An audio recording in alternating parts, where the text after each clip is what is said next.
What's up, beautiful people? It's SINDYAKPOLO. Welcome to the channel. Today we're going to be checking this video and it's titled, What are the UK's weirdest political traditions? Okay, we need to sit properly for this one. Interesting. I'm excited to check this one out, see what we've got to say. Let's check it out. This video is brought to you by Nebula.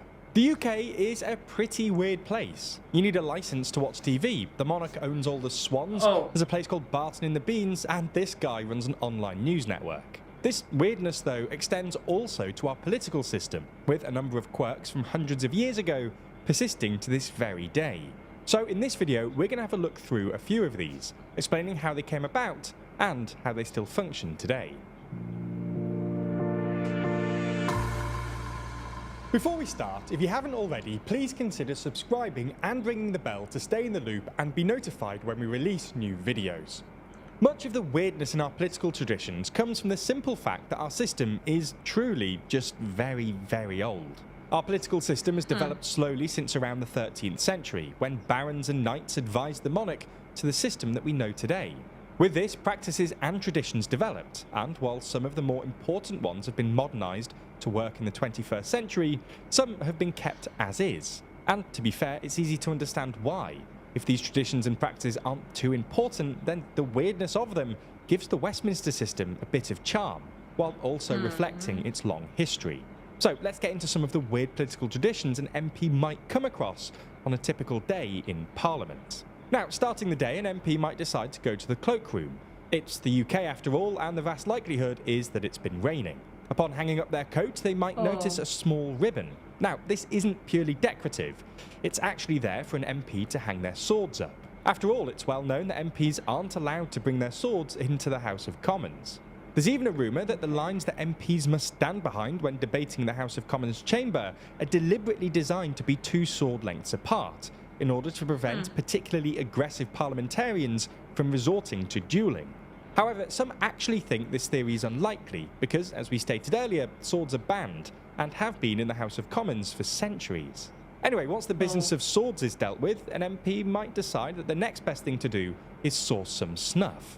As most of our viewers were born in either the 20th or 21st century and not the 18th or 19th, it's likely that many of you don't actually know what snuff is. Effectively, it's a form of tobacco that's snorted rather than smoked. This was introduced in Parliament in 1694, when smoking was banned in the Commons. As such, a doorkeeper ensures that the so-called parliamentary snuff box is always stocked with snuff from a local tobacconist. The current box was created in 1943 from a door frame that was blown apart by a German bomb, and has had inscribed on the lid all of the principal doorkeepers since its creation.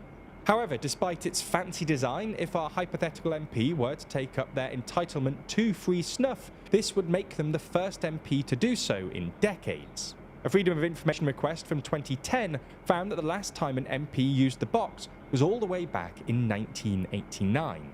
So perhaps our MP will give snuff a miss, and instead make their way to the green benches so that they can start doing the work of representing the constituents that elected them. Now, if they want to guarantee themselves a space... Wow, this is interesting. Let me know if you know about any of this tradition. Again, I know this snuff. I saw older people do it growing up, and it's very interesting because now, this modern day, you don't find more of this, or you don't see much of this. Interesting. I don't find much people doing this anymore, but this is interesting. Yeah, that sword part, I think that is a good idea, because some people might just get so violent and whatnot, and something might happen there. But this is interesting. Let's go on. Guarantee themselves a space on the famous green benches that day, then they'll need to reserve a seat, because despite there being 650 elected MPs, the benches can actually only seat 427 of them. This design, along with the fact that the benches are designed to be facing each other, deliberately makes the chamber seem more full, more heated, and more adversarial. There was a moment when this could have been changed though. As we mentioned more offhandedly than we probably should have earlier, the House of Commons was hit by a German bomb during the Second World War, and was set to be rebuilt. The then Prime Minister Winston Churchill had the option to change the design of the chamber and make it less adversarial, perhaps by making it bigger and opting for a semicircular design, something that parliaments around the world were adopting at the time. He decided not to, and rebuilt it pretty much as it used to be. So MPs still have to cram into the chamber. But how would our MP reserve their seat? Well, they do this by attending morning prayers and filling out a prayer card. This is one of the only ways to reserve a seat, and can be important on days when high-profile debates are scheduled.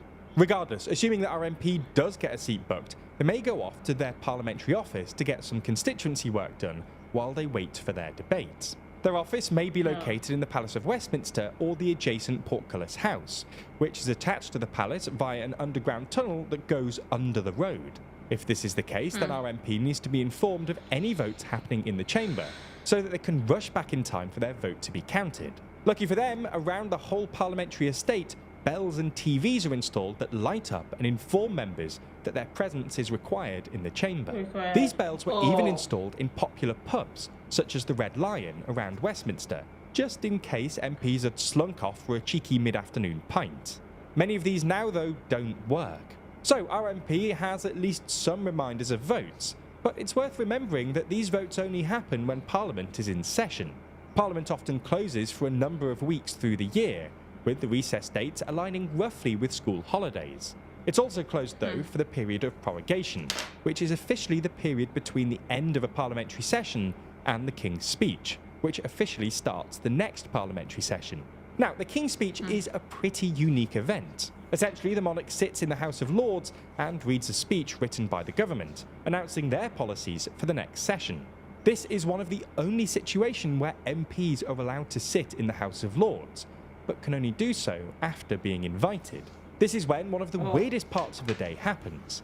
In essence, a person with the title of Black Rod, who is responsible for controlling access to the House of Lords, goes to the House of Commons chamber to summon MPs for the speech. As they get to the door is deliberately slammed in their face, which is done to symbolise the Commons' independence. As with many things listed in this video, it probably isn't essential to the day-to-day functioning of Parliament, but it has become an iconic quirk in the British political system. But what do you think? Oh, this is interesting though. This is just like call to order and whatnot, because this is just giving me a bit of idea, especially for people who's attended older churches, because this is just somehow relating to some older churches, not in the lights though. If you attend Anglican or Catholic churches, Roman Catholic churches, there's a way they do with locking and all of that. This is interesting though to learn about this, because I bet you lots of people don't even know about this. Even for the fact that some people also live in the UK, they might not be aware of this or might not even know about this, because I mean, some people just don't pay attention or don't want to know about this. But I mean, getting a bit of sense of what to expect, so it doesn't look really weird when any of this event or any of this is happening, so you be aware and you know that okay, if there is need for you to be there, or for need for you not to hold of whatever activity you have going, then it's needed to know or have a bit of knowledge about this. But let me know if you knew about this before, prior to this video, and what other thing that was also not included here. But yo, I'm loving this so far. Let's go on. Political system. But what do you think? Are these the weirdest political processes and traditions? Have we missed anything big? Let us know in the comments below. But this is interesting though. Let me know if there was any other thing or any other information that was shared here or that was missed as well, because I mean, lots of people who may be aware of this might have other things that were not also shared here as well. But this is interesting to learn about. I did enjoy every bit of it. I'm also going to be checking some more videos regarding this to learn more. So just in case somebody one or two ways you find yourselves in any of the surroundings, you know what to expect, you know what to do. You don't just get caught off guard. But this is interesting. Let me know your thoughts in the comment down below. I'm sure tons of people have interesting things to share. I really love your honest contribution. You can share the useful information you think might be really helpful. Make sure to like, comment, and subscribe, and all of that stuff. And until next time, see you in the next video.